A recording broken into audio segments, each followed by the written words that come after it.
Supreme Court stays new UGC rules amid uproar. UGC's new rules spark nationwide backlash. Government says no discrimination under new rules. Why are the students divided over UGC rules?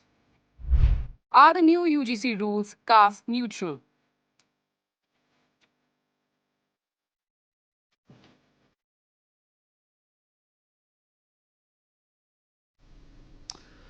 Well, the University Grants Commission has notified new equity rules in January to stop caste-based discrimination in colleges and universities.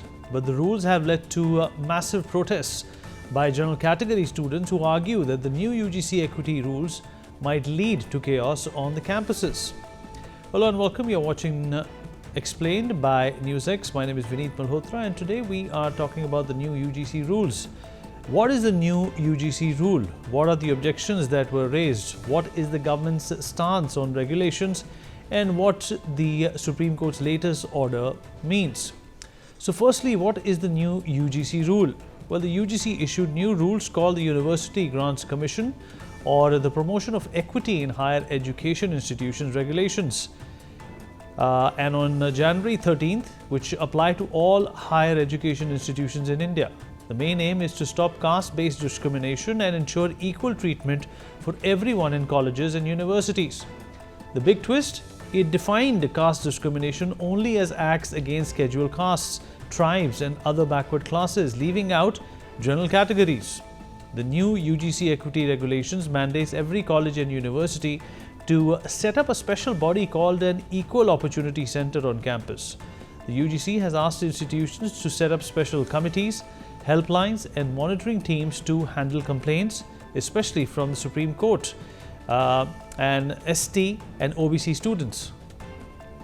The UGC has asked fixed legal accountability on heads of institutions to ensure strict compliance with guidelines, mandate every higher education institution to constitute equity squads, smaller bodies tasked with maintaining vigilance and preventing discrimination on campus.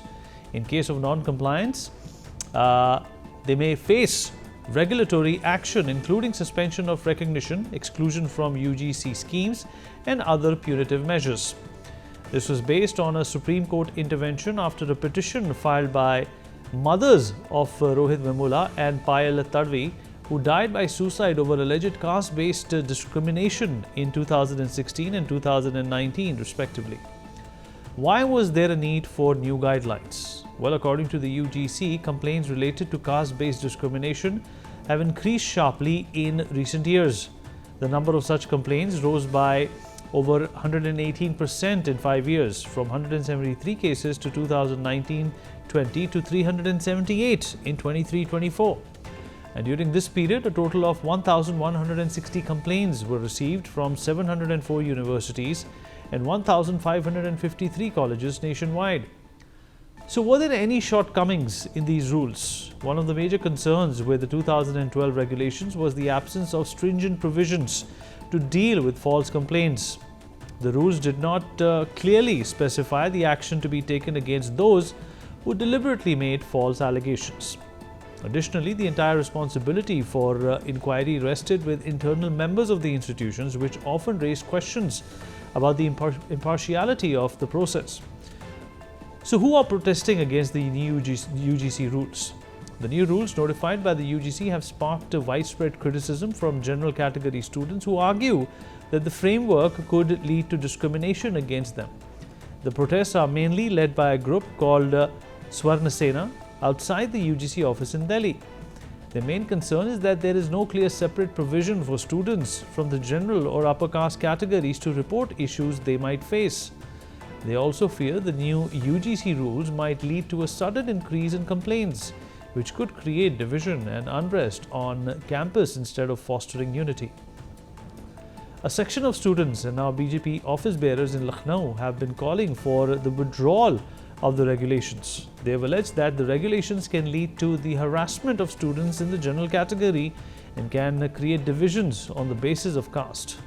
An aspect of regulations that they are protesting is that there is no provision for penalties in the case of false complaints of discrimination, and that institutions can be subjected to action for not complying with the regulations. Under the UGC rollback hashtag on X, accounts have been alleging that regulations are unfair to students in the general category and that it creates caste-based divisions for political gain among the OBC community. Amidst protests over the recently notified equity regulations for higher education institutes by the UGC, Union Education Minister Dharmendra Pradhan said that no one would be allowed to misuse the provisions and that discrimination will not be allowed against anybody. How are these regulations different from the 2012 regulations? Well, the 2012 regulations were mostly advisory in nature. They stated that the punishment shall be commensurate with the nature of discrimination or harassment. They did not provide for action to be taken against an institution that does not comply with the regulations. The new regulations, however, provide for a system for the UGC to monitor their implementation via a national level monitoring committee. Institutions that don't comply with the regulations can face action. The UGC can debar them from participating in the Commission's schemes, from offering degree programs and online programs, or remove the institution from the list of those that are eligible to receive central grants. The previous regulations did provide for the creation of equal opportunity cells at institutions, but did not specify their composition and the procedure to be followed in case of an incident of discrimination. The final regulations have also done away with section on false complaints, which had been included in the draft. The draft had provided for a fine or disciplinary proceedings in case of false complaints of discrimination. So what is the context in which these regulations were notified? Well, the regulations stem from a 2019 petition in the Supreme Court filed by the mothers of Payal Tarvi and Rohit Vemula, who died by suicide over alleged caste-based discrimination in 2019 and 16 respectively. The petitioners, Abida Salim Tarvi and Radhika Vemula, had raised concerns about the implementation of the 2012 equity regulations. The petition had argued the enforcement of robust anti-discrimination mechanisms across higher education institutions. Amidst raging debate, these regulations have been put on hold by the Supreme Court amidst widespread protests, especially by the general category students. The regulations must be re-examined, directed a bench of Chief Justice of India, Suryakant, flagging complete vagueness in the rules that make those prone to misuse.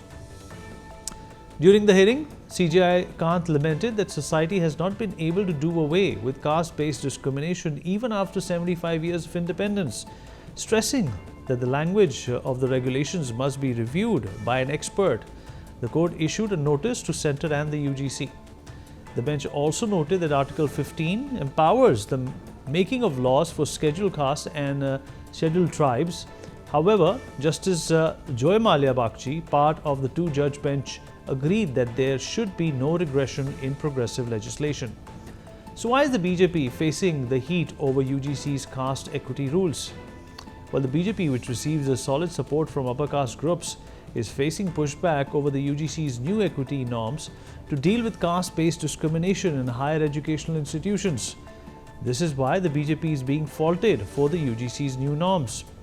More than a dozen local Uttar Pradesh leaders of the BJP have resigned, saying that the rules are one-sided and hurt the upper castes, who have traditionally supported the BJP in the state. They have demanded that the new UGC rules be rolled back. Sporadic protests have also been seen in other cities, including Delhi, Jaipur, Patna, Indore, Ranchi and Chandigarh. The upper caste and general category groups say they feel singled out in the new UGC rules. The groups have been traditional backers of the BJP and share a feeling of being alienated. The new rules also mandate the representation of these communities in the new recommendation committees, which the upper caste say are draconian as they exclude them. Moreover, the new set of UGC rules, which are enforceable, binding and have no guardrails, have been criticized by the upper caste for being biased against them. Interestingly, some of the contentious points of the new rules were not part of the draft rules published in February 2025. Following the pushback, the UGC new regulations find themselves caught between the Supreme Court's original intent and the expanded interpretation of its directives. With the Supreme Court stay, higher education institutions will continue operating under the 2012 framework while the legal review proceeds. In a country where caste remains a fault line and caste-based representation has triggered intense political churn, the UGC regulations are being viewed by some as biased, or skewed in their design. That perception also explains why both the ruling BJP and the opposition parties are treading carefully. Supreme Court stays new UGC rules amid uproar. UGC's new rules spark nationwide backlash. Government says no discrimination under new rules. Why are the students divided over UGC rules? Are the new UGC rules caste neutral?